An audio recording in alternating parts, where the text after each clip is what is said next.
The Shim Sham Sand Dance. Hey, welcome everybody to Attack of the Show. TV's only source for all the stuff you care about. I'm Kevin Pereira. It's good to see you. Howdy, howdy. I'm Candace Bailey. Thank you. We're coming to you live from the G4 Studios in Los Angeles.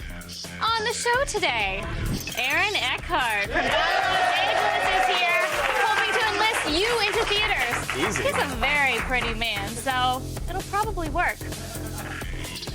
Yep, we always fall for the pretty ones around here. Yep. Yes, we do. Then a bat is sweeping across Russia, and this time it's not violent. Extortion. It's kissing Lady Shut up, I don't even care. I've been staring at the lighting grid for the last 15 seconds. I have no idea what you're saying. See a gentler, smoochier side of Mother Russia in today's What's Up with the World? Stop. Oh, it's my turn. Hey. Plus, in Gadgetron, Chris Hardwick plays with the Dell Inspiron Duo. It's a laptop. It's a tablet. It's a laptop and a tablet. It's a laplet. And feel better about yourself after watching the race to the bottom of the gene pool in today's Great Moments in De-Evolution. Are you trying to seduce me? No, I was trying to make you mess up. I thought it looked like you were drooling on yourself there for a second. I like it. Well, that doesn't mean I'm trying to seduce you. I do just happen to drool at times. Oh, okay. If you have problems with motion sickness, take your Dramamine. Can we get her a wet nap? We're going around the net. I have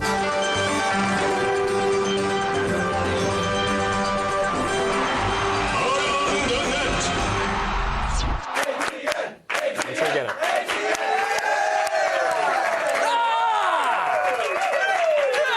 Today's number 5 takes place in the typical American wood-paneled basement. Okay. Usually that's the setting for an accidental or some good old-fashioned roughhousing. This clip has a little of both. Two fun-employed rednecks combine amateur gymnastics with a boatload of mousetraps. Sideways into it.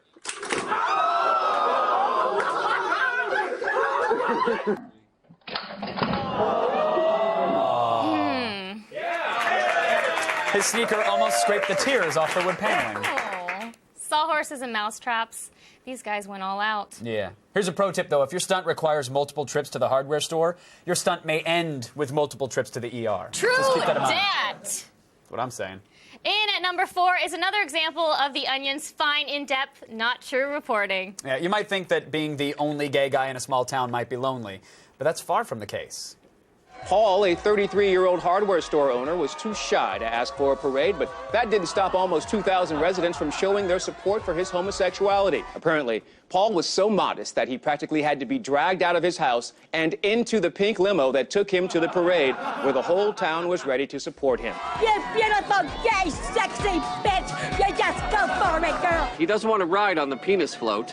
He gets motion sickness, so we're going to have him hold the reins instead. After the parade, the town whisked Paul to an information fair held at the local VFW hall. I think Paul felt real supported when the whole town stood next to him while Nurse Jill was giving him that AIDS test. But really? Only one gay guy in the whole town? Like, not even Francois Dubois, the 6th Earl of Gay? Nope. What about Viscount Aloysius the Skirt? No. Bud Lady Killer. He's got to be. No, that guy's just kind of feminine. I mean, Stand corrected. metrosexual, I think. Good to know. Speaking of, today's number 3 is the return of the Sassy Gay Friend series. This time, we find out how the psychosexual freak fest Black Swan would have turned out if Natalie Portman had had a sassy gay friend to bitch slap some sense into her. Is heaven? No, it's the hospital. In heaven, Annette Bening wins the Oscar for The Kids Are All Right. What were you doing? I wanted to kill myself. Kill yourself. It's ballet. Ballet. I'm gay and I don't even care. But I finally did everything perfectly. You have done nothing perfectly. When you're gonna diddle yourself, maybe glance around the room to make sure your mom's not there. P.S. Your technique is amazing. You think you're all sassy and gay? Well, so am I. I did it with a girl. In a drug dream. Yeah, well, it was Mila Kunis. Oh, big deal. I sleep with Mila Kunis. Maybe. No.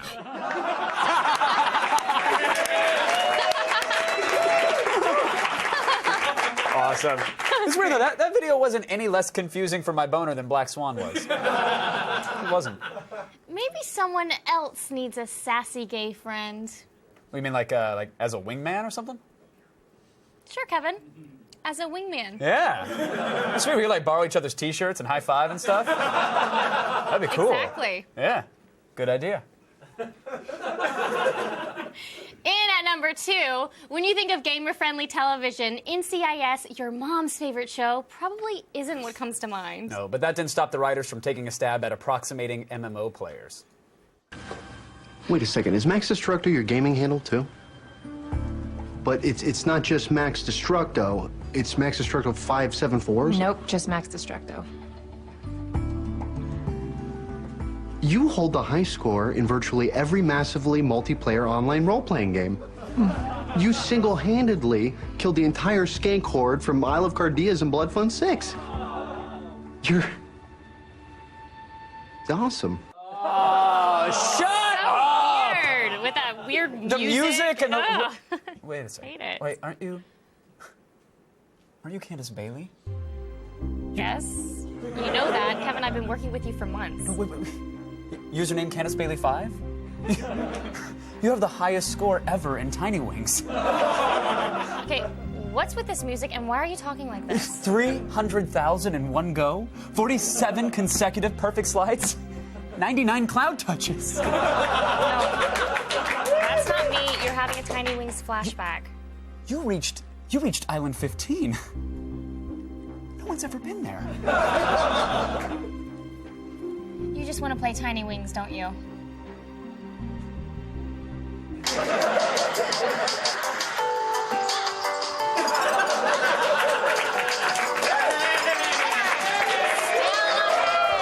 sport of cricket gets even creepier than this one.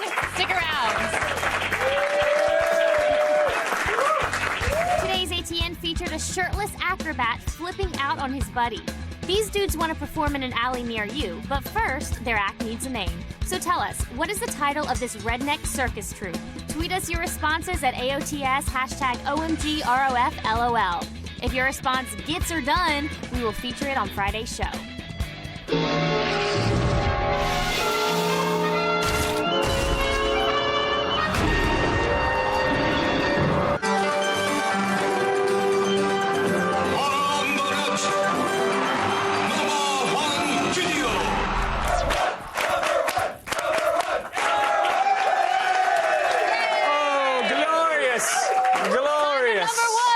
Today's number 1 item on Around the Net is something you've all been waiting for. Yes, footage from a cricket match. Yes, it's the world's game, as long as the world consists of former British colonies. In this recent match between Bangladesh and the West Indies, the players on the field got upstaged by this guy. Said before the tournament, I'm going to be top scorer in each innings of this World Cup. You just feel that too much was placed on him, too much emphasis on him. And when he went without scoring, that was a damaging blow. I'm going to be top scorer in each innings of this World Cup. Even I feel dirty after being stared at like that. Hey, for a few minutes there, cricket actually became fun to watch. Yeah, fun as well. Whoa! Whoa! What the? Hey! That's not all right. Oh! What was? Oh! Okay. What is that guy doing here? Did you bring a sticky dog to the cow corner? I hope those are cricket things. I don't know. How do you know so much about cricket? I don't know. Hey, buddy. Excuse me, Hey. sir? Could you get out of the way, sir?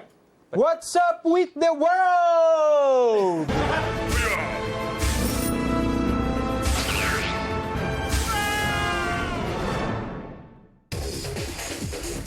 Xenophobes be damned. We have some oddities here in the U.S., but our overseas neighbors will not be outdone. If we learned anything from pop duo Tattoo, it's that Russian chicks love to kiss each other. In this case, however, it's not about record sales. It's a political statement. Controversial Russian performance artist Voina recently posted videos on their YouTube page of the female members aggressively kissing seemingly unexpected lady officers. The artist's MO is simple. Approach a female cop with a question and then surprise them with a big, wet kiss on the lips. These kissing bandits say they have smooched hundreds of cops, and shockingly, no one has been arrested or shot. They hope their affectionate attacks will help the policewomen reform their stern attitudes and loosen up a bit. It is unclear if Voina is achieving their goal of relaxing the female police force, but you gotta love their efforts.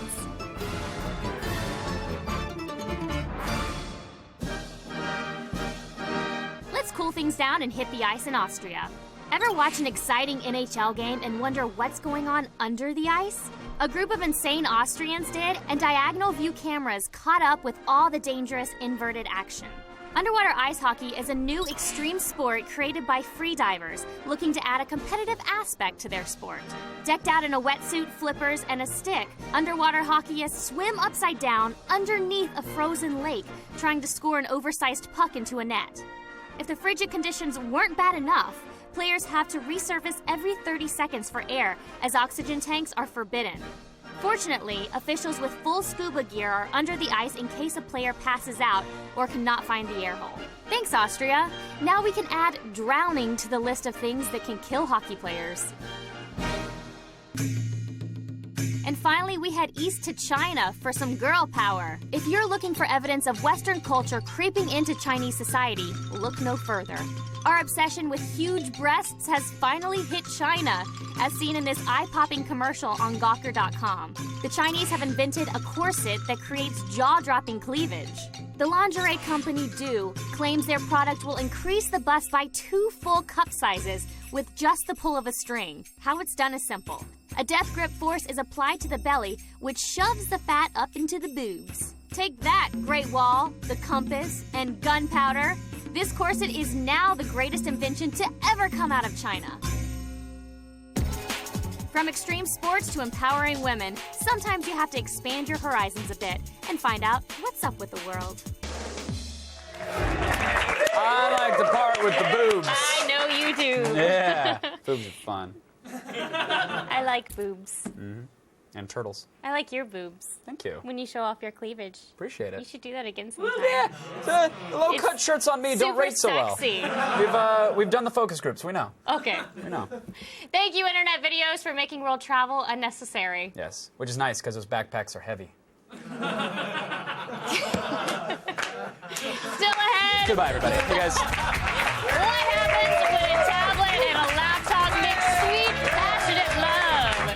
Chris Hardwick will tell us when he gets dirty with the Dell Inspiron duo in Gadget Prime. And later, Battle Los Angeles' Aaron Eckhart will be here. Battle Los Angeles is. It's the possessive of Battle Los Angeles. Yes, it is. Sis.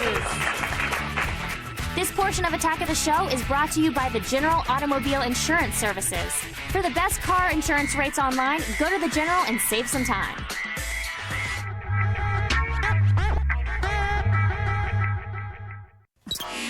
Just cuddle. Just cuddle with me. It's fine. Tough face. Fun to squeeze. I'm gonna pull my pants up now, if that's all right.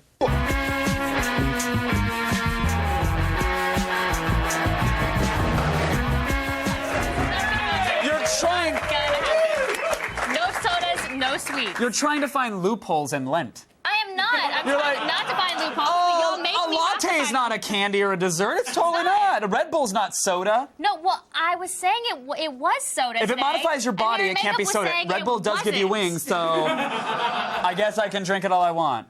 I'm just saying, give it I up. can have an iced chai. Okay, I all didn't right. say no to iced chai. Hey, so- look! Tweets! Hey! JJ Sharf says, what's the staff's Tiny Wings Sharf? All right. High score. What's our Tiny Wings high score? I busted the 2K mark, 200K. Yeah! 200K. A little over 200. Or at the final nest, if you must know the multiplier. I'm at 11. I just started playing. You totally get tiny wings, except for the whole diving the bird at the right time thing. I just started Other than that, before the show, you got the game down. You get it though. 11. It's your new addiction. Congratulations. Thank you. Yeah. Thank you. Table 9. As a fellow female and fangirl, I'm with Candace Bailey 5. More Kevin cleavage, Listen. please and thanks. I'm not a piece of meat. I need to be tenderized. Well, that's a piece of meat. Never mind. That's not Come on, fair. show it. That's not fair at all. I think it's very fair. That wasn't cool.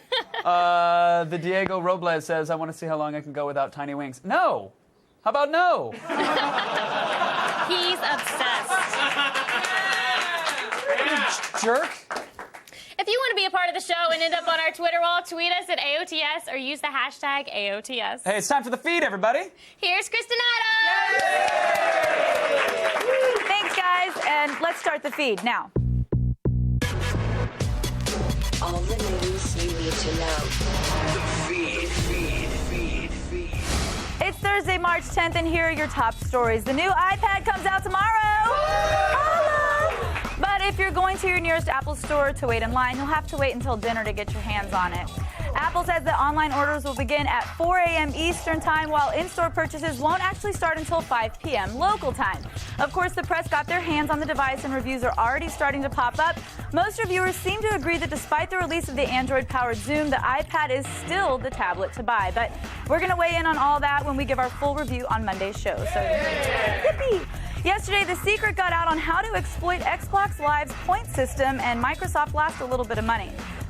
Scratch that. Oh, $1.2 million. A forum user posted a simple method for scamming the system to generate authentic download codes, which pretty much minted free money for Xbox Live users.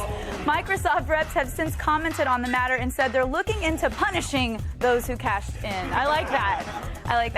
So if you're a person who got their, I don't know why I like that, I just do, got their hands on one of these codes, it'd probably be best just to not use the codes because they will punish you. It's a fact, thank you, Vinny, that was mine. It's a fact, stamps suck, right? Yeah. But now snail mailers in Europe are trying to do something about it and use text messages instead. Postmasters in Sweden and Denmark are considering using a system that would have people texting a central server to purchase postage, then writing a verification number on whatever they're mailing. I know, it seems like a process. Postal chiefs say the risk for forgery is no higher than real stamps, and it would actually save money on printing adhesive stamps. So freedom from the tyranny of stamps might be at hand. Unless you enjoy mingling at the post office with, like, Grandpa Joe or, licking things that taste like glue. I don't know. Hey, speaking of old people, we'd like to send a birthday shout-out to Chuck Norris. He's turning 71 today, so happy birthday, Chuck. And I'm pretty sure that even his zombie corpse would be intimidating. Can't you picture doing the Total Gym workout? I like that. Yeah. I'm Kristen Adams, and you've just been fed. Back to Candace and Kevin. Thank you, Kristen Adams. Red Riding Hood isn't so little anymore. No, Allison Hayslip met the cast and the director of the new dark fantasy film, and now you get to see what they talked about. From Twilight director Catherine Hardwicke comes Red Riding Hood, who asks, who's afraid of the big bad wolf? No werewolf!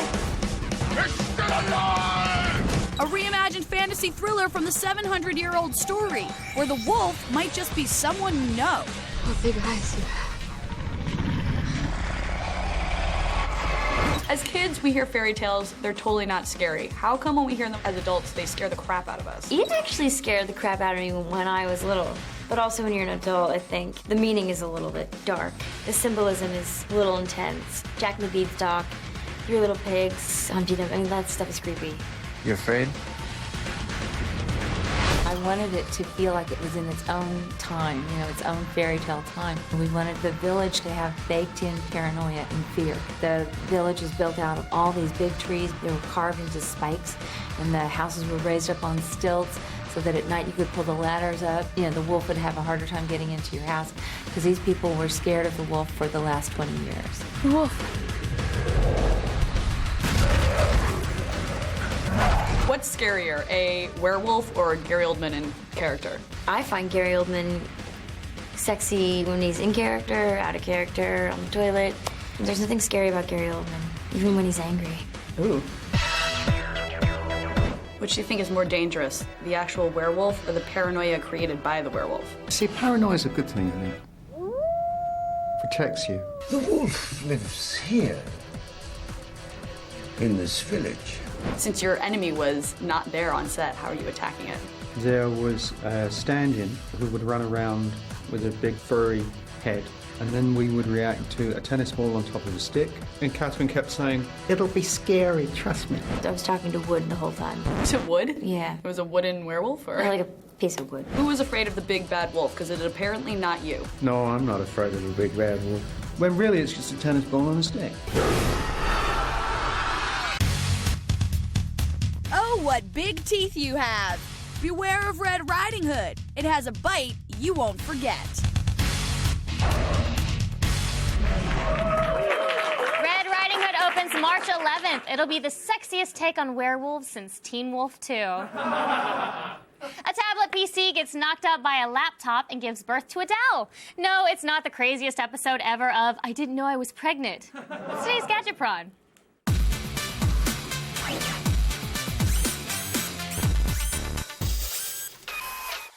We all know what tablets can do, and we know what laptops can do, but rarely the twain shall meet. That's why Dell made the Inspiron Duo.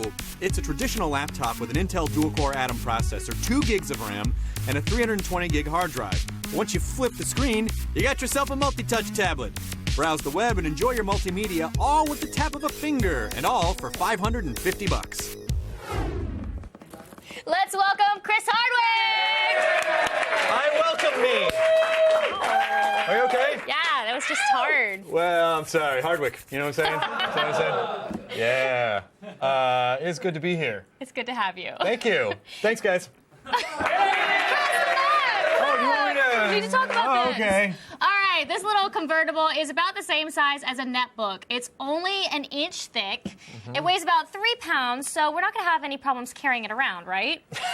No, you should be able to carry 3 pounds around. I think I could do it. Yeah, it's we like can do my it. Here's the thing. I mean, it's about the same weight as other netbooks. I mean, but in your backpack all day, if you're like, I travel a lot, so if this were my backpack, you'd start to, even though 3 pounds is not a lot, you would start to feel it after a little while and trucking around airports. Okay, I really like how this screen flips to make it a tablet. Yep, there's Do you the like tablet. Yeah, it is a really revolutionary idea for flipping it basically like a vanity mirror.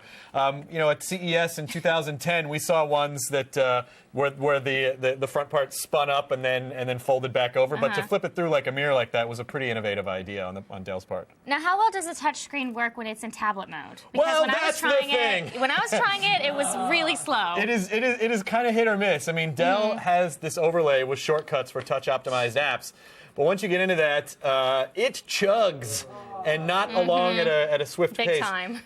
Looking at photos with pinch and zoom or drawing in their Paint application has a lot of lag, and it kind of gets frustrating. Browsing the web works okay, but the more complicated the site, the less it works as intended, which is not what you want from a computer. No, not at all. No. Now, you can also use the touch screens with Windows 7 if you don't want to use the Dell overlay. That's right, yeah, but we found ourselves just using the touchpad and the keyboard since instead the touchscreen was laggy, so we just kind of avoided it. I mean, we used it, but I think for someone who had this and they were implementing it every day, you would probably get frustrated with the touchscreen aspect of it. Do the touchpad and keyboard work okay? Yeah, I mean, they work fine. And the keyboard and the keypad are a little bit smaller than we're used to, but you will get used to typing on it after a little while. The touchpad is fine. It's got separate mouse clicks and works like it should, so thumbs up on doing the bare minimum there. That's good. Well, is this thing as fast as other netbooks we've seen? I mean, it does have a dual-core processor. Surprisingly, it's not very fast. Aww. Yeah, no. Maybe one of the cores is like, I'm out of here. I don't know what's going on, taking a nap. It pieced out. It pieced out. We ran our normal productivity benchmarks from PC Mark Vantage, scored a little lower than past netbooks like the Asus E1215N. It wouldn't even run our gaming benchmarks with integrated graphics even. So that was, I think that technically means low score. Yeah. If it's not going to run the gaming benchmarks. Well, it's only $550, which isn't bad for a netbook tablet Right. combo. What are we rating it? I feel bad for doing this, but we gotta be honest. We gave it a 2 out of 5. We gave it a 2 out of 5. We had really high hope. Yeah, sure, clap and make it feel It's like better. it's a Everybody soft, gets a medal. It's a soft clap. Yeah, we had high hopes for this thing.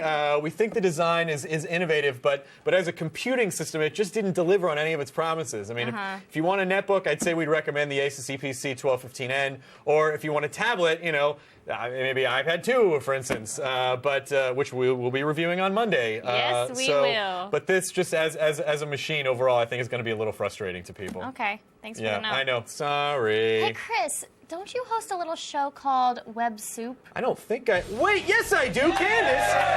There are too many viral videos in the world not being covered by other shows, but we are going to mock them all!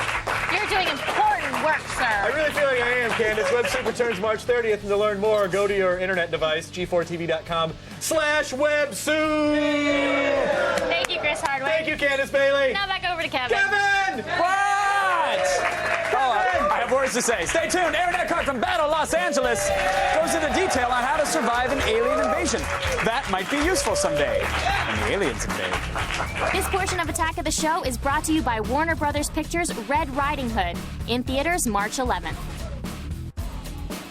Fail. You're dead. Major fail. Fail. Good. Fail, fail, fail, fail. You lose.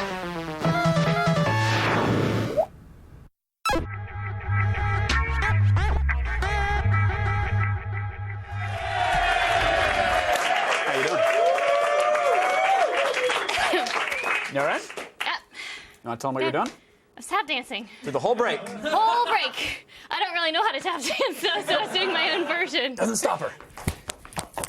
It was that. For like 3.5 minutes. No, you're not really missing any magic down there. Don't worry. You know, living in Los Angeles has its downsides. Bad traffic, mudslides, alien invasions, carb-starved starlets. Yes. Has that as well? Earlier, Kevin sat down with Aaron Eckhart to learn more about the aliens. It's just a dog. Oh, just a little doggy. Come here, come here. It's just a dog. Dog. What's his name, huh? Glenn. Oh, you kidding me? Who's the idiot naming dogs these days, Lieutenant? What do you want to call him, Fido?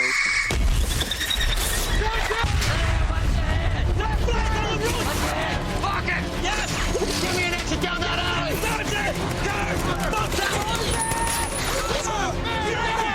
Where did they come from? What do you see? I don't know, man. What's going on? How do we get out of here? Lieutenant, where's the exit at? We're boxed in. Let's take a position by the wall. Go, go. Move out. It's a rom-com. Please welcome Aaron Eckhart. Thank you. Thank you for being here, sir. An action hero now. You are indeed an action hero. Well, on Friday. Yeah, exactly. Not yet. This movie is incredible on so many levels, but it's also just pure wish fulfillment, because I don't know who out there is shedding a tear at Los Angeles being destroyed. No. I mean, I think we've all wanted to see that at some level. Yeah, I think there are a lot of masochistic studio heads. Los Angeles, you get to thumping. Right.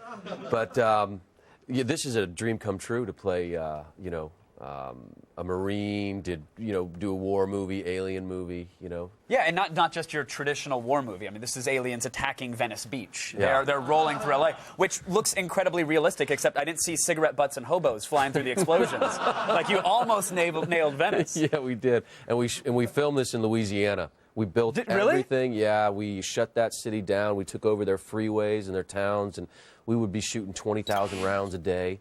We'd shooting 50 cows. Oh, it was a lot of fun making this movie. Regarding playing this Marine, this badass soldier, was it countless hours of training? Did you go on any missions? Did you get any special instructions?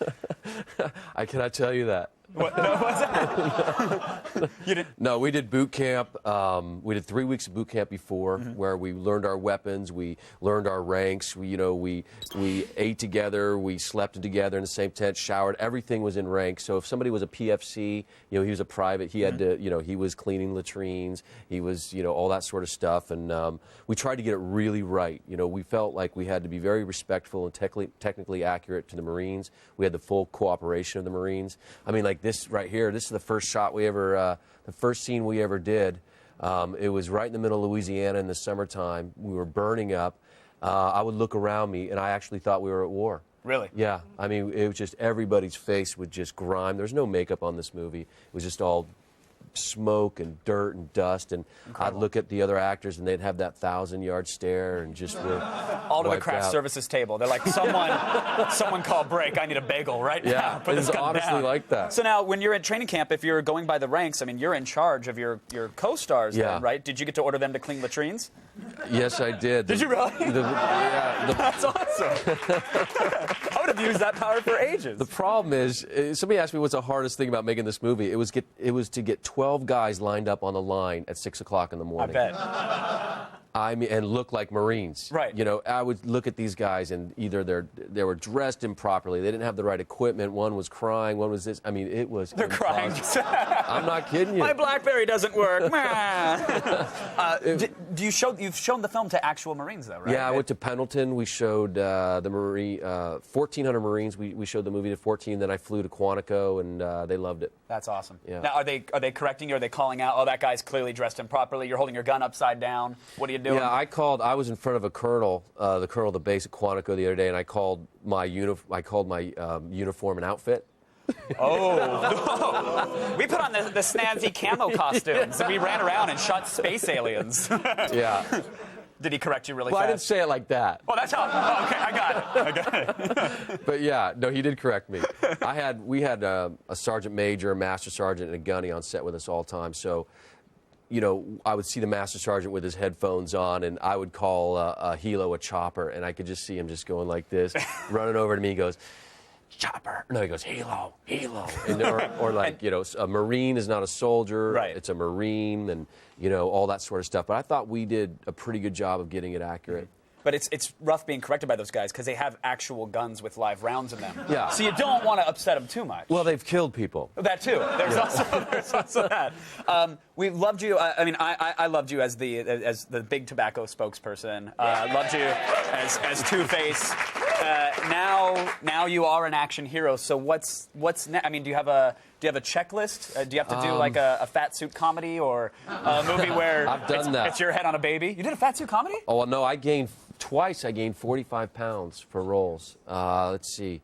That's not Professor Klump territory. No, you could handle. But I did Harvey Two-Face. That is true. Yeah. But he was not. He wasn't overweight. Right. But the makeup thing is, I don't know if I'd go there. My next film, I'm sort of excited about. I play ex-CIA kick butt guy. Who has a daughter, and we go on the run, and people are trying to kill us, and so that's going to be fun. I love it. I can't wait to see it. Again, huge fan, and the film is just a hell of a lot of fun. It's one that you have to see in theaters just for the sheer explosions in the eyeballs factor. It's really awesome. Good. Aaron, it's a pleasure to chat with you. Thanks for coming on. Thank you. Appreciate it. Thank you very much. The battle for Los Angeles hits theaters this Friday. Good interview. Great interview, Kevin. Thank you. Hey, coming up, hands-free driving courtesy of Autonomous Labs and Google. So finally, your hands can be used for other things on the freeway. He's talking about eating a burrito. Rides, whips, and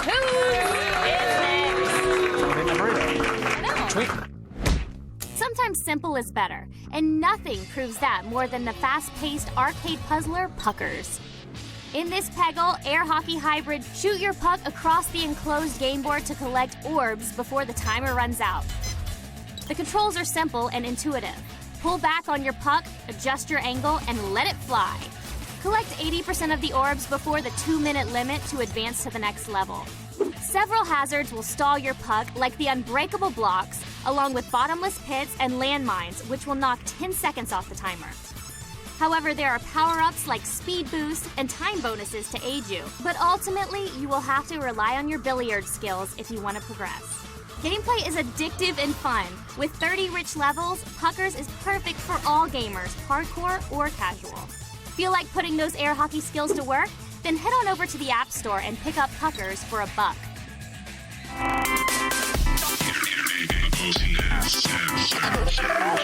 Yeah, I found that some girls get intimidated by a guy who rocks a high-octane machine between his legs. And no, I'm not talking about the speeder bike ladies. Galactic Encounter! Coming up tomorrow on an all-new Attack of the Show. Walking Dead star Andrew Lincoln drops in to tell us about slaying zombies. Then it's an all-new weekend edition of DV Doomsday with Chris Gore when he reviews the prison escape thriller The Next 3 Days and the re-release of Excalibur. And then Blair Herter heads back to the gun store in Sin City to fire Uzis with Sports Illustrated model Julie Henderson. See it tomorrow. Would you like to drive a car using only the power of your mind? Oh, I'm sure that's not a recipe for disaster. Learn more in today's Rides, Whips, and Hooves.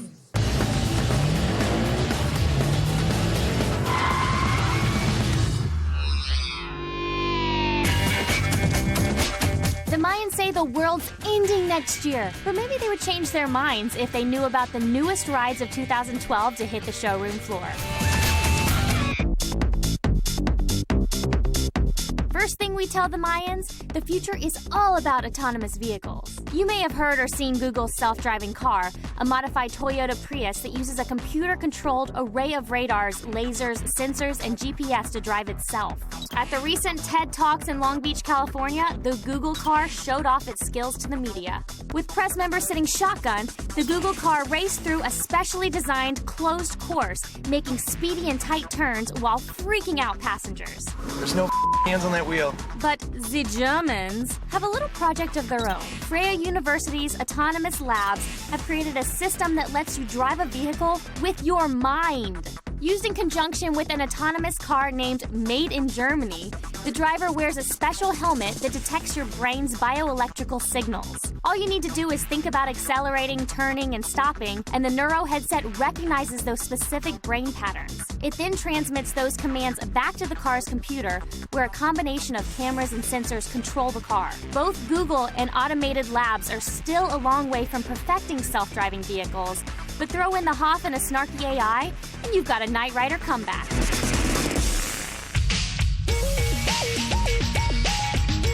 But for those who prefer to let their hands do the driving, Lamborghini just unveiled the 2012 Aventador at the Geneva Auto Show in Switzerland. Named after a famous Spanish fighting bull, this two-man super sports car has a lightweight suspension and carbon monocoque body. Under the hood, there's a V12 700-horsepower engine that explodes off the line at 0 to 60 in 2.9 seconds and tops out at 217 miles per hour. But don't get too excited. Even if you had the $380,000 to order one of these cars, you're too late. Lamborghini has already pre-sold their initial 700 units after its debut last week.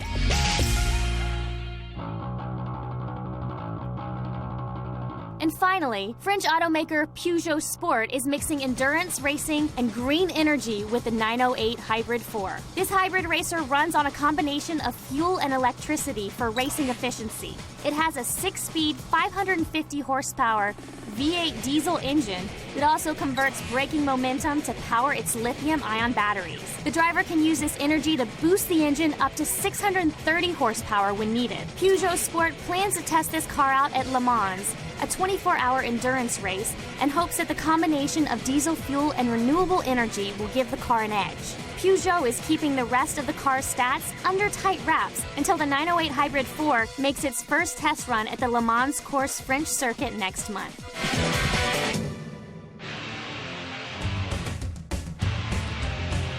So even if the Mayans are right about 2012, bring it on. At least we'll have our choice of fast and automated rides when the apocalypse comes a-knockin'.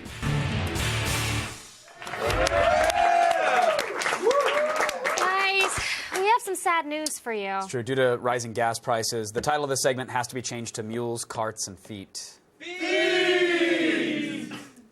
It's not supposed to be a positive thing, but okay. See you next week for our expose on rickshaws. Listen, if you see any of your friends in these next clips, you should defriend them immediately. It's time for great moments in de-evolution.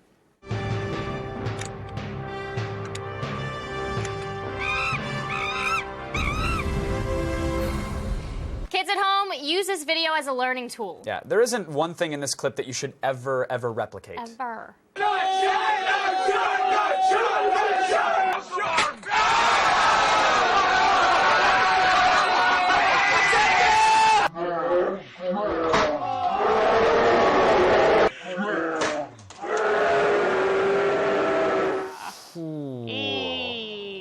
I think his wang winced.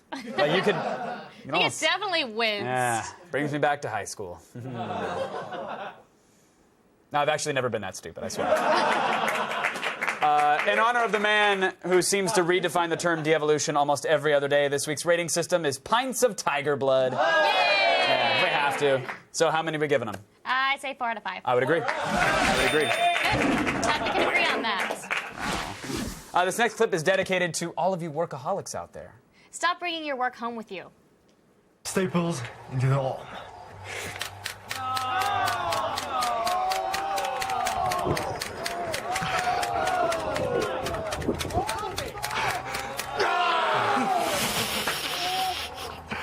Major repairs. Oh, 1, 2, 3, 4, 36, 37, 38. Oh. I'm just in pain looking at that. Yeah, he also does extreme collation. I mean, it's not as cool visually, I'll admit, but it's pretty impressive. It's just... Okay. How many pints of tiger blood? I think 5 out of 5. That looks brutal. I'd agree. I would have stopped immediately. Yeah. But I figure why not have an extra special treat for the kids at home today in honor of de-evolution? We do? I think we should, yeah. To commemorate the last video, I think we should just get 30 seconds on the clock if we can. Okay. And I'll see how many staples I can put into Candace's arm Hey! in 30 seconds. Hey! Ready? You No, two! No, let's do no. Ready, go!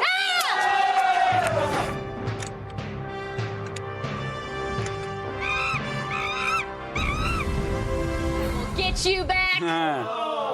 0 was the number we got to. 0 for those keeping score. But now let's see what's up with the Twitterverse. Hello, Twitterverse. BRW_549 says, you've heard of the movie The Men Who Stare at Goats? Well, me and Kate Pereira star in the movie The Men Who Stare at Hooters. True dat. Yeah, that is true. Awkwardly. The Diego Robbles. I just thought Kevin could support Candace by giving up tiny wings. Wipes tear from eye. How does that support you? That Support distracts me Candace. from saying I don't asinine know. things and leering at you awkwardly. Like, what? Yeah, we'll just keep him doing that. Do you want me to give it up? Because No, that'll free up some no, time. no. I can come on over. I'm good. We can make pillow forts. Chew through that Netflix queue. No. Ha-ha. Thanks to Chris Adams, Chris Hardwick, and Aaron Eckhart. Stick around. The event starts in about 15 seconds. You come back. No, because it's still down there.